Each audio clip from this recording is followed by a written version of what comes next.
반갑습니다. 돌집사TV입니다. 자, 오늘은 버스 운전 자격시험 마지막 과목인 4과목 핵심 요약 한번 해보도록 하겠습니다. 자, 앞선 영상에서도 제가 계속 말씀드렸던 것은 이제 외울 것만 외우면 되고 나머지는 우리가 상식 그리고 경험, 객관성으로 통해서 풀 수 있는 문제들이 공부할 필요 없다라고 말씀드리고 있는데, 자, 이번 과목도 마찬가지로 우리가 외워야 되는 내용들만 핵심적으로 살펴보도록 하겠습니다. 자, 그러면 운송 서비스 바로 시작하도록 하겠습니다.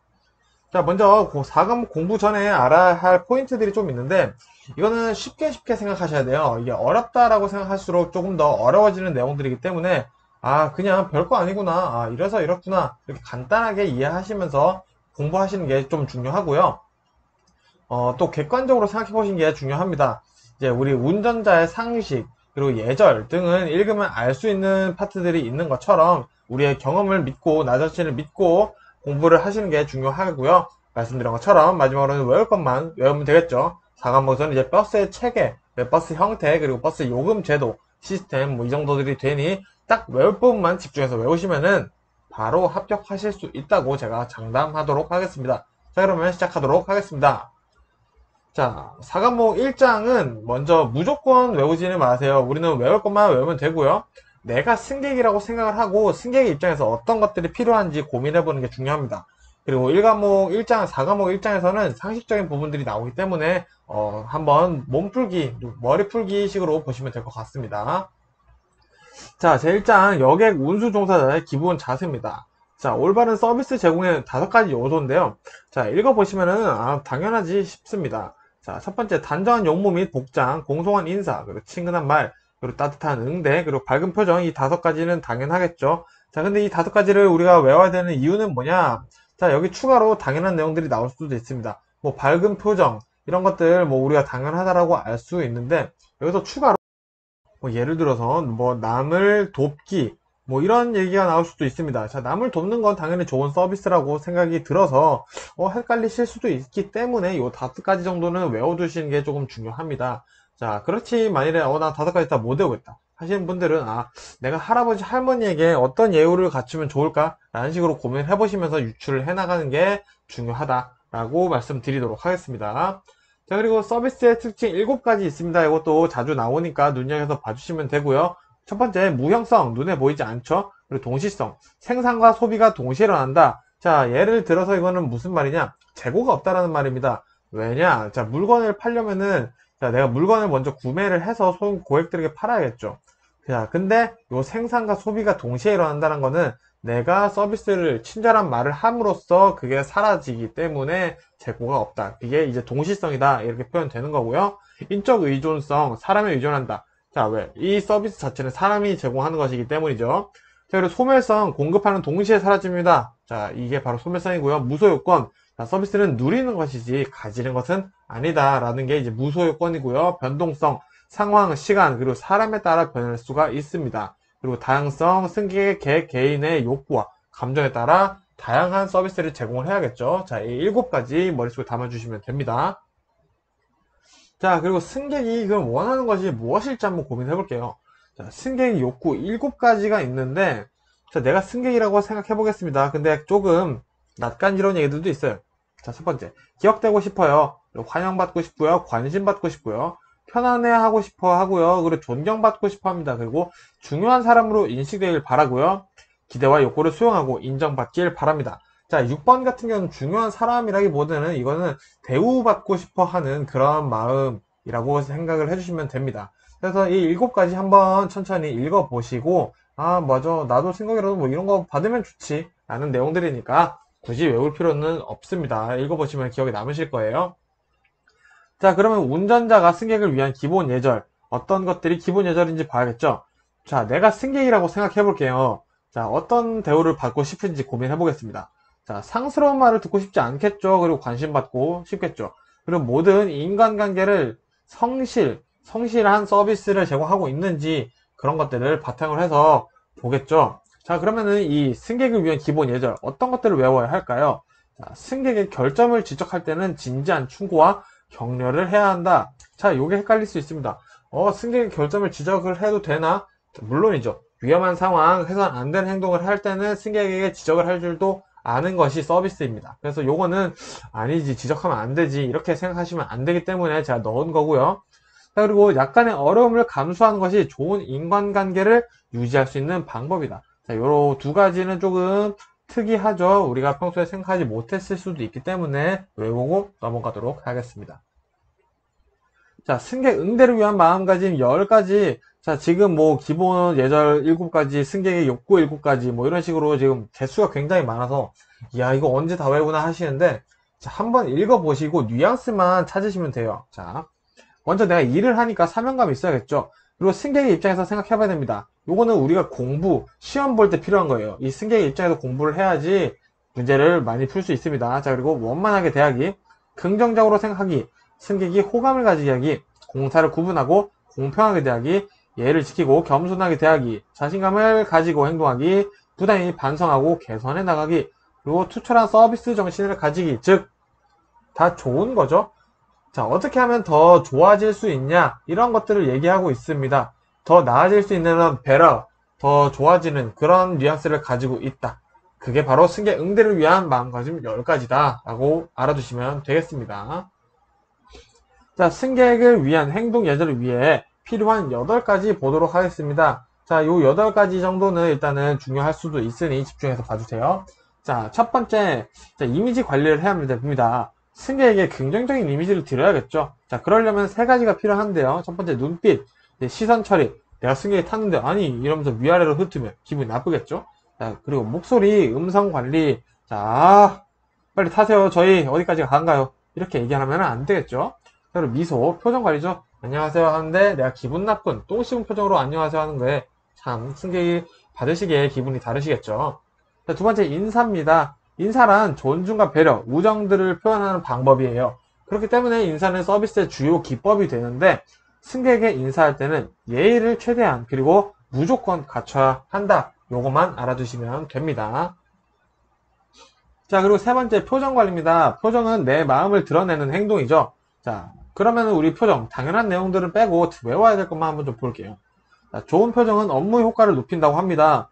자, 과연 그런지 잘 모르겠습니다만 그렇다고 하네요. 그리고 밝은 표정과 미소는 신체, 정신 건강을 향상시켜 준다고 합니다. 자, 중요하겠죠?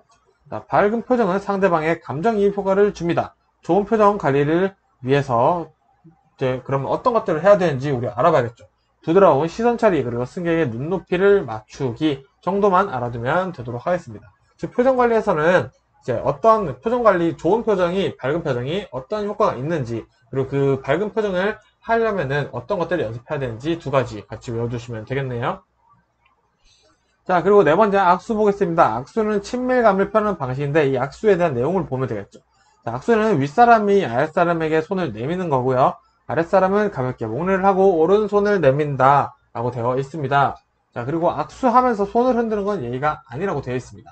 자, 그럼 이 밖에 악수를 청한 사람과 받는 사람을 한번 보도록 할게요. 자, 먼저 기혼자가 미혼자에게 먼저 악수를 청하고요. 선배가 후배에게, 그리고 여자가 남자에게, 그리고 승객이 직원에게 악수를 청한다 라는 거 알아두시면 좋을 것 같습니다. 자, 그리고 5번째, 용모와 복장입니다. 자, 여기서 포인트는 뭐냐? 용모와 복장을 되게 멋있게 정장을 입어라 이런 게 아니라 올바른 옷, 상황에 맞는 올바른 옷을 입는 게 단정한 용모와 복장을 갖춘다 라는 게 핵심입니다. 그래서 이거를 머릿속에 담아두시고 문제를 푸실 때 유념을 해서 올바른 옷을 입고 있는지 그런 복장 체크를 해주시면 될 것 같습니다. 그래서 이 복장이라는 것은 깨끗하고 단정하고 품이 있고 규정감 있고 통일감 있고 그리고 계절에 맞추어서 입는 것을 고려하는 것이 기본 원칙이 된다. 이런 기본 원칙들이 이제 시험 문제에 나올 수 있다라는 거 알아두시면 되겠습니다. 그리고 추가로 단정한 용모와 복장은 활기찬 직장 분위기, 그리고 2번째, 하는 일에 성과에 영향을 미치게 된다라는 것까지 알아두시면 되겠네요.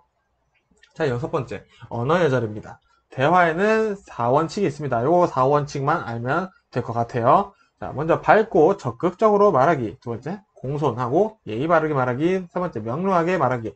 딱 잘라서 깔끔하게 할 말만 하는 거죠. 그리고 4번째, 품위 있게 말하기. 자, 그래서 승객을 위한 언어 예절 중에서 만일에 빨리 말하기가 있다. 그러면 O, X 중에 O일까요? X일까요? 자, 정답은 당연히 X겠죠. 자, 정답은 당연히 X가 될 겁니다. 이런 식으로 문제를 적용해서 풀 줄 아시면 되겠네요. 자, 그러면은 7번째 한번 볼게요. 흡연 예절. 흡연 예절은 그냥 상식적으로 생각하시면 돼요. 자, 근데 여기서 추가로 꽁초는 발로 비벼서 끄면 안 된대요. 왜? 도로가 더러워지기 때문에 그렇다고 합니다. 그리고 흡연은 당연히 실내에서는 해서 안 되겠죠? 이런 내용들이 나오니까 그런 것들을 외울 필요 없을 거고요. 8번째 직업관입니다. 직업이란 경제적인 소득과 사회적 가치가 결합된 활동이라고 해요. 그래서 이거는 내가 먹고 살기 위해서 버는 것도 있지만 내가 사회 구성원으로서 나의 직업 의식을 가지고 하는 것이 승객을 위해 예절을 갖출 수 있는 방법 중에 한 가지다 라고 해서 직업관까지 이 8가지 정도 외워주시면 되겠습니다. 자, 그 직업관에 대해서는 제가 한번 좀 더 구체적으로 말씀드릴게요. 직업관이 시험 문제에 나온 적이 또 있기 때문에. 자, 일단 이 8번째 직업관에서는 또 3가지 의미로 나눌 수가 있어요.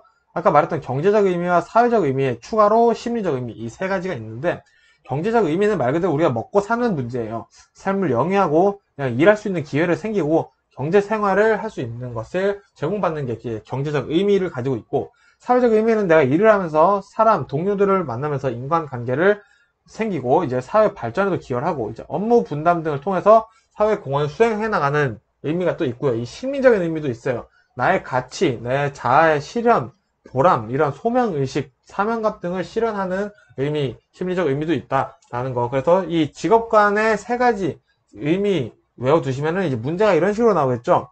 직업관의 의미 중 옳지 않은 것은 하면은 이제 3가지 나오고 다른 의미가 나왔을 때, 이거는 아니야 라고 고르실 줄 아시면 되겠습니다. 자, 그래서 또 이제 이 승객을 위한 행동 예절 중에 우리 직업관, 마지막 직업관이었었는데, 자, 이 직업관이 상당하게 중요하게 나오고 있네요. 자, 그러면 우리가 바람직한 직업관이 뭔지 한번 알아보도록 하겠습니다. 첫 번째, 소명의식을 가진 직업관이에요. 이 소명의식이란 단어 자주 나옵니다. 자, 그리고 사회 구성원으로서 역할 지향적 직업관. 즉, 나는 그냥 사회 구성원이다. 요런 것만 외워주시면 되고요. 그리고 미래 지향적 전문 능력 중심의 직업관. 자, 이것도 마찬가지로 그냥 전문 능력 중심의 직업관. 요 3가지를 가지고 있는 것이 이제 바람직한 직업관을 가지고 있다라고 보는 거고, 자, 그렇지 않다라고 보는 바람직하지 못한 직업관은 4가지가 있는데요. 첫 번째, 생계요정. 나는 관심 없고 그냥 돈만 벌면 돼. 이런 식으로 생각하면 안 된다. 그리고 두 번째, 귀속적 직업관. 내가 아는 선배님이 여기서 일을 하셔. 나도 그래서 일하는 거야. 이런 학연 지연에 의존하면 안 되고요. 차별적 직업관. 육체 노동직을 무시하는 그런 것들을 직업관 가지시면 안 된다. 그리고 폐쇄적인 직업관. 여자는 뭐 해야 된다. 남자는 뭐 해야 된다. 자, 이렇게 나누는 직업관을 가져서는 안 된다. 라는 것까지 알아두시는 게 시험을 대비하는 좋은 방법입니다. 자, 그러면은 이제 올바른 직업 윤리 6가지 보겠습니다. 이 숫자는 신경 안 쓰셔도 되고요. 자, 올바른 직업 윤리 6가지 볼게요. 첫 번째, 소명의식, 그리고 천직의식. 자, 천직의식, 그리고 3번째, 직분의식, 봉사정신, 책임의식, 전문의식입니다. 자, 이게 어떤 내용들인지는 한번 천천히 일시정지했다가 읽어보시면 되고요. 우리가 외워야 되는 것들은 이 6가지가 되니까, 이 내용들이 대충 어떤 느낌이다 정도만 아시면 될 것 같습니다. 넘어갈게요. 자, 그렇게 해서 이제 4과목 1장은 마무리를 하고 2장 한번 말씀드리기 전에 포인트 못 짚고 넘어갈게요. 자, 2장은 용어 설명이 많습니다. 자, 용어는 어쩔 수 없이 외워야 되는 부분이에요. 하지만 이해하면서 외울 수 있으니 걱정하실 필요 없으시고요. 자, 그리고 2장에서는 각 상황별 대처 방법이 나옵니다. 예를 들어서 이런 거예요. 차멀미하면 어떻게 해야 되죠? 자, 그럼 우리 어렸을 때 아버지, 어머님들이 봉지 주셨어요. 거기다가 이제 멀미하면은 토하라고 주셨죠. 자, 뭐 이런 것들이 나옵니다. 자, 즉 청소에 접할 수 없는 상황에 대한 내용만 외우시면 돼요. 우리 자동차 타면서 멀미는 누구나 해보셨을 수 있잖아요. 자, 그렇게 어떻게 대처해야 된다는 알고 있으니까 우리가 뭐 재난 상황이 생겼을 때 이렇게 경험해보지 못한 것들만 좀 집중해서 외워보시면은 좀 더 효율적인 공부를 하실 수가 있을 겁니다. 자, 그럼 2장 시작할게요. 자, 먼저 운전자 상식에 대해서 내용이 좀 나옵니다. 자, 요거 시험에 자주 나와요. 자, 그리고 또, 자, 교통사고 용어를 보시면은 1과목에서 나온 내용이에요. 자, 대형사고는 3명 이상 사망을 하십니다. 자, 근데 30일 이내에 3명 이상 사망하신 경우에 포함이 되고요. 20명 이상 사상하신 경우에 대형사고라고 불리게 됩니다. 그리고 중대사고의 기준은 전복, 차가 뒤집어진 사고나 화재 사고, 그리고 사망자가 2명 이상, 그리고 사망자 1명 혹은 중상 1명 플러스 중상 3명 이상일 경우, 그리고 중상자가 6명 이상일 경우에는 중대사고로 포함이 됩니다. 자, 그리고 추돌은 2대 이상의 차가 동일 방향으로 뒷차가 앞차를 친 거예요. 즉, 앞으로 가고 있는 차가 있는데 뒤에서 친 게 추돌이고요.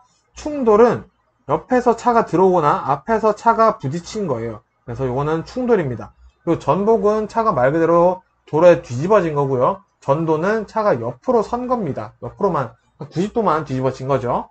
그리고 접촉은 이제 접촉 사고라고 생각하시면 됩니다. 살짝 부딪히거나 살짝 기스나거나 뭐 이런 것들이 이제 우리는 접촉이다 라고 보시면 됩니다. 자, 그리고 이 버스 운전석 위치에 따른 버스 종류 한번 보도록 할게요. 자, 보닛버스와 캐보버스 이거 두 개만 알아두시면 되는데, 자, 운전석이 엔진 뒤쪽에 있어요. 그러면은 보닛이에요. 보닛. 자, 그리고 운전석이 엔진 위에 있다. 그럼 캡 오버 버스다. 자, 오버가 뭔가를 넘다라는 느낌도 있지만 우리가 오버 하면은 약간 위다, 업이라는 느낌도 가지고 있어요. 그래서 오버 하면은 엔진, 운전석이 엔진 위에 있구나. 이렇게 외워두시면 되겠죠? 자, 그리고 승차 정원에 따라서 버스 종류를 나눌 수가 있어요. 자, 3명에서 6명이 승차하고 화물실이 밀폐된 버스는 코치 버스라고 합니다. 그리고 15인 이하의 소형 버스는 마이크로 버스라고 합니다. 자, 이런 것들은 외워주셔야겠죠? 자, 그리고 이제 버스 차량 바닥 높이에 따른 버스 종류를 볼 건데, 먼저 전고랑 상면 지상고라는 단어를 좀 아셔야 돼요. 자, 전고라고 하면은 바퀴부터 차체의 가장 높은 곳이에요. 자, 버스가 이렇게 있습니다. 좀 바퀴를 크게 그렸죠? 자, 그러면 여기서부터 여기 가장 높은 곳, 여기 만약에 에어컨이 달려 있어요. 그러면 여기까지의 높이를 우리는 전고라고 합니다. 자, 그러면 상면 지상고는 뭐냐? 지면 땅부터 승객석 바닥, 요 버스 안에 승객석이 이렇게들 있겠죠? 요 승객석 바닥까지의 높이를 우리는 상면 지상고라고 얘기를 합니다. 요거 일단 알아두시고 설명드릴게요. 자, 그럼 고상버스의 기준을 볼게요. 고상버스는 이 전고가 3.4에서 3.5m 내외고요. 상면 지상고가 89cm, 890mm 똑같은 말이죠. 내외입니다. 자, 고상버스가 그래서 가장 보편적이에요. 자, 근데 초고상 버스는 뭐냐? 일단 이 전고가 3.6m 이상입니다. 버스 자체가 엄청 높은 거예요.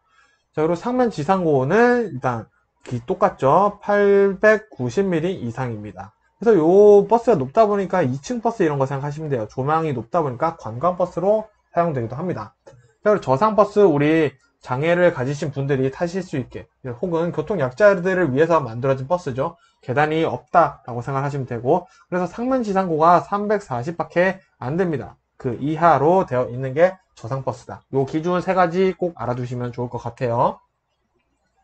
자, 그리고 이제 운전자 상식 중에 5번째가 승객의 주요 불만사항 8가지예요. 자, 요것도 우리가 승객의 입장에서 고민해보면 알 수가 있겠죠. 첫 번째, 버스가 정해진 시간에 안 오면 상당히 짜증이 납니다. 그리고 버스가 난폭 과속 운전해요. 그러면은 솔직히 좀 그렇죠. 그리고 버스 기사의 불친절, 그리고 차내가 너무 혼잡해요. 그리고 안내 방송이 미흡해요. 다음 정거장이 뭐지? 근데 방송을 안 해주면은 그 문제가 좀 있죠. 자, 그리고 정류소에 미정차 운행을 해요. 나 내려야 되는데 혹은 승객이 타야 되는데 그냥 지나가 버리면 열받죠. 자, 그리고 정체 때문에 시간이 소모되고 목적지까지 도착 시간이 불분명인데요. 언제 도착할지 모를 만큼 차가 막히면 짜증나죠. 그리고 차량이 더럽거나 정비 상태가 안 좋아서 막 중간에 차가 멈추는 경우 간혹 있어요. 그럴 때 승객이 아주 불만이 많아진다라는 거, 이 8가지 한번 읽어보니까 그럴 수 있어 라고 생각이 드시죠. 자, 그리고 이제 응급처치 방법 보도록 하겠습니다. 자, 응급처치 방법 첫 번째, 가장 중요한 게 부상자의 의식 확인이에요. 자, 근데 꼬집어도 됩니다. 꼬집거나 말 걸어서 일단 의식이 있는지 확인을 해요. 꼬집으면 아프다 하겠죠. 의식이 없거나 구토를 할 때는 옆으로 뉘어서 기도를 확보해줘야 됩니다. 근데 목표 손상 가능성이 있으면은 목 뒤쪽을 손으로 받쳐줘야 된다는 게 또 중요한 포인트라고 합니다. 그리고 의식이 없으시면은 환자의 몸을 심하게 흔들어선 안 된다고 합니다. 자, 그리고 심폐소생술의 기준. 자, 가슴 압박 30회, 그리고 1분당 100에서 120회 정도 가슴 압박을 해줘야 된다. 굉장히 빨리 해야 돼요. 굉장히 힘들고. 그리고 가슴 압박 30회 후 인공호흡, 오타가 많죠. 2번 반복. 그래서 30 and 2 이렇게 해서 외워주시면 된다라고 합니다. 그리고 출혈이나 골절이 났을 때는 헝겊 또는 손수 일단 지혈이 첫 번째고요. 뇌출혈일 경우에는 하반신을 높게 해주는 게 중요하다고 합니다. 그리고 골절일 경우에는 손대지 않고 구급차를 기다리는 게 가장 바람직하다고 하네요. 자, 그리고 차멀미 위생봉투 준비해야겠죠. 그리고 멀미하신 손님 있으시면은 좀 앞좌석으로 앉으세요 라고 말씀드리고 최대한 빨리 휴게소에 정차를 하는 게 도움이 되겠죠. 자, 그리고 교통사고 발생 시 조치사항 한번 보도록 하겠습니다. 자, 일단 교통사고가 발생했을 때 운전자가 최우선으로 조치해야 되는 거는 제2차 사고 방지예요. 그래서 조치 순서가 뭐냐, 일단은 차량에서 탈출을 하고 탈출하지 못한 인명을 구조를 합니다. 그리고 후방 방호, 2차 사고 방지죠. 후방 방호를 하고 이제 신고를 합니다. 그리고 대기를 한다. 즉 여기서 헷갈리시는 게 뭐냐면은 신고를 먼저 해야 되는 게 아닌가 하시는데 신고는 마지막에 한다라는 걸 꼭 알아두셔야 됩니다. 자, 그리고 차량이 고장났어요. 그럼 운전자가 뭘 해야 되는지 볼까요? 일단은 비상 전멸등을 먼저 켜고 기럽게 정차를 합니다. 그리고 비상 전화를 해야 되는데 하기 전에 후방에 경고 반사판 설치. 즉 지금 보시면 계속 2차 사고 방지를 하는 게 중요하게 역할을 하고 있다라는 거 느낌이 오시죠? 자, 그리고 전화하고서는 차량 내에 대기를 하는 것이 아니라 차량과 떨어진 갓길을 벗어난 곳에 안전한 곳에서 대기를 하는 것이 중요합니다. 그리고 밤에는 500m 지점에 식별 가능한 불빛이 있는 섬광 전기 설치를 해야 돼요. 근데 이게 없으면 어떡해? 근데 그게 안 통합니다. 경고 반사판은 도로교통법에 의거한 법령으로 꼭 지니고 있어야 되는 게 법이기 때문에 이게 없다라고 하면은 사실은 안 된다라는 거 알고 계시면 좋겠습니다.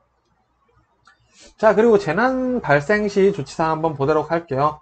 자, 먼저 차량은 안전지대 혹은 갓길, 기럽게로 대피를 시킨 후 자기 회사, 내 버스 회사에 신고를 합니다. 사고가 났습니다. 라고 얘기를 해야겠죠. 그리고 승객의 안전조치를 우선적으로 해결을 해야 합니다. 자, 근데 이게 장기적으로 갈 것 같아요. 버스에서도 우리가 도와주러 가지 못할 것 같아. 한 5시간만 기다려. 이런 식으로 됐다. 그러면 그때는 한국도로공사나 유사기관, 도로 관련 기관의 협조 요청, 저희 좀 도와주세요 라고 얘기를 해도 된다는 것까지 알아두시면 좋을 것 같습니다. 자, 이렇게 해서 일단은 4과목 1장, 2장 마무리를 해보도록 하겠고요. 지금 설명 제가 드리는 거 대충 들어보니까 조금 당연한 내용도 많지만 내가 모르는 것들도 있었네 하실 거예요. 그러면은 내가 모르는 것만 외우면 되겠구나. 그리고 내가 이런 내용, 이런 뉘앙스만 알고 있으면은 이거를 응용해서 문제를 푸는 방법을 느끼는 게 더 중요하다는 것까지 꼭 알아주셨으면 좋겠고요. 4과목 이제 다음에 마무리를 할 건데 마찬가지 공부를 익숙하게 효율적으로 공부를 하는 것은 지금 말씀드린 이 방법이 정말 최고다라는 거 늘 염두를 해주셨으면 좋겠습니다. 자, 그러면은 저는 다음 4과목 영상으로 또 인사드리도록 하겠습니다. 고생 많으셨습니다.